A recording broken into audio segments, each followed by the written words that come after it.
Baik, Assalamualaikum warahmatullahi wabarakatuh. Terima kasih kepada sahabat-sahabat yang telah mampir ke channel aku, channel Diksi Hukum. Channel ini bertujuan untuk mengedukasi dan juga saling sharing informasi seputaran hukum. Saya kali ini akan membahas mengenai restoratif justice.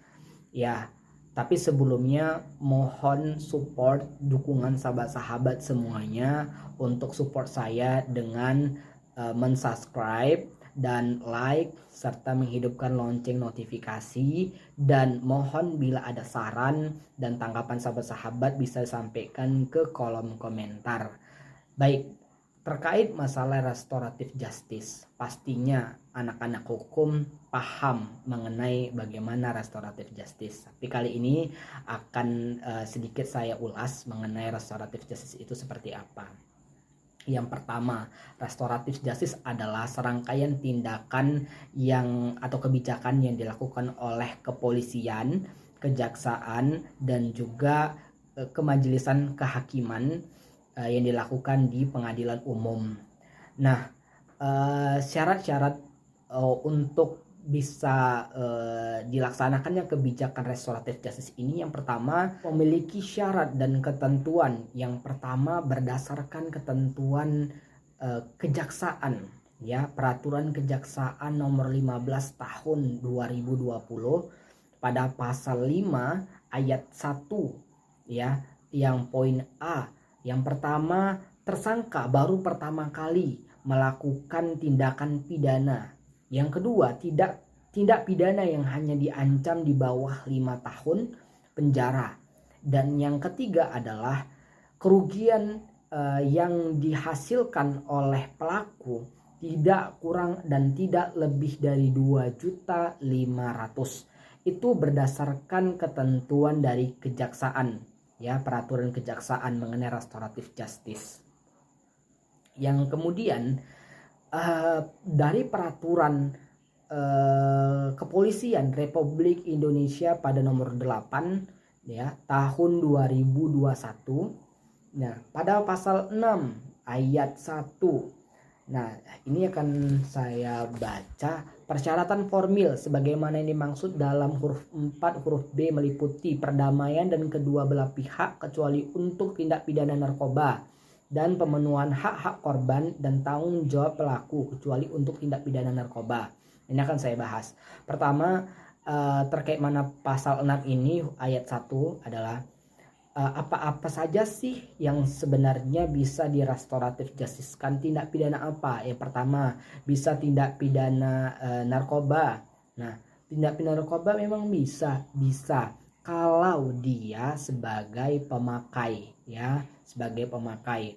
Nah, pemakai ini bisa nantinya akan di-RJ-kan sesuai dengan peraturan keputusan Direktorat Jenderal mengenai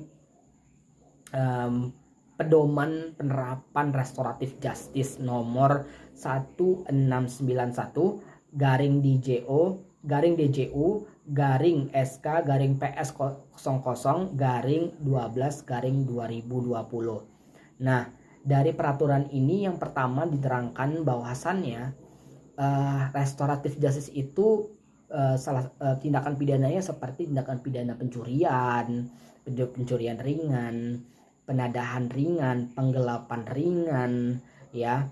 Ringannya di mana? Ringannya yang tadi saya sebutkan. Kemudian dari narkoba juga bisa, ya teman-teman. Dari narkoba, yaitu dia sebagai pemakai, ya, sebagai pemakai. Yang ketiga adalah pidana anak, ya.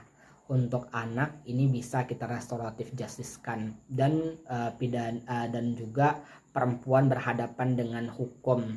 Nah, ini ada restoratif justice-nya yang nanti akan berspektif kepada gendernya. Nah, dari sini akan kita kulik bagaimana sih peraturan dari kepolisian pada pasal 6 ini, ya. Kemudian saya lanjutkan pada pasal 6 ayat keduanya. Perdamaian sebagaimana yang dimaksud pada ayat 1 huruf A dibuktikan dengan surat kesepakatan perdamaian. Nah, jadi memang saya sebutkan tadi bahwasannya restoratif justice ini kan adalah upaya perdamaian, ada mediasi yang dilakukan oleh kepolisian, kejaksaan, yang nantinya ada iktikat perdamaian dan surat perjanjian yang dimaksud. Nah, dari surat perjanjian itu nanti akan berdasarkan surat itu untuk di kepolisian itu untuk sebagai penghentian gelar penyidikan atau gelar tindakan pidananya. Kemudian dari kejaksaan juga bisa dihentikan dengan nanti di RJ kan, restoratif justice kan. Kemudian peradilan umum nanti dari majelis hakim bisa memutuskan berdasarkan ketentuan yang ada dengan memutuskan ya sanksi-sanksi bukan pidana ya kurungan yang dilakukan, tapi berupa sanksi-sanksi ataupun itu kok pidana anak ya, sanksi-sanksi. Kalaupun untuk skala umum ya, masa tahanannya nanti akan mungkin dikurangkan atau bagaimana, karena berdasarkan ketentuan-ketentuan yang ada restoratif justice ini bisa sebagai barometer untuk melakukan kebijakan dalam pengambilan keputusan kehakiman nantinya gitu ya. Nah, kalau dia perempuan pastinya akan dilihat perempuan yang seperti apa, apakah perempuan ya dia seorang ibu yang lagi hamil atau punya anak atau bagaimana, ini akan berbeda nantinya itu. Kemudian nanti juga pidana anak, nanti anak ini nanti akan dikenakan sanksi-sanksi ringan ya, seperti, tapi dia juga nanti akan mendapatkan hak-hak dia sebagai anak, hak untuk bersekolah dan lain sebagainya, dan hak untuk rehabilitasi dan hak untuk pemulihan penanganan psikologis di LPSK.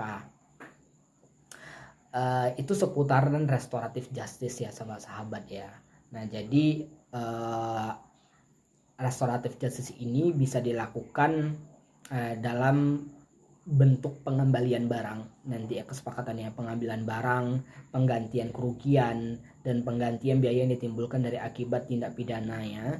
Kemudian ataupun kalau ada kerusakan-kerusakan bisa diperbaiki atau diberikan penggantian kerugiannya. Nah, mungkin itu mengenai restoratif justice ya. Bila mana teman-teman ada masukan ataupun saran-saran yang ingin kita bahas mengenai seputaran hukum, boleh sharing, nanti insya Allah akan saya bahas. Tapi yang pada intinya terkait masalah restoratif justice itu ya, intinya restoratif justice itu adalah upaya perdamaian atau upaya mediasi yang nantinya akan dilakukan oleh kepolisian ataupun kejaksaan untuk memediasi kedua belah pihak antara pelaku dan korban, dan nantinya mereka akan membuat satu agreement atau kesepakatan dengan tidak menimbulkan perpecahan, dan nanti si pelaku akan mengganti atau akan mengembalikan kerugian-kerugian yang ada ya, sesuai dengan pemenuhan hak-hak sebagai korban. Seperti itu sahabat-sahabat. Dan bagaimana nanti pidana anak ya, pidana anak tetap dalam lindungan hukum anak tadi, dan anak juga hanya dikenakan sebagai pidana sanksi, kemudian tetap mendapatkan rehabilitasi di LPSK, atau mungkin kalau dia pecandu bisa di BNN nantinya. Kemudian kalau dia perempuan berhadapan hukum juga tidak tumpang tindih terkait masalah keadilan khusus perempuan ya, tetap berspektif kepada gender ya, tidak memberatkan ya, sesuai dengan peraturan mengenai perempuan ya, yang berspektif perempuan seperti PKPDRT dan lain sebagainya, hal-hal yang berkenaan dengan hal itu. Mungkin ini bisa saya berikan informasinya. Kalau ada saran sahabat-sahabat yang bisa saya kulas, bisa di kolom komentar.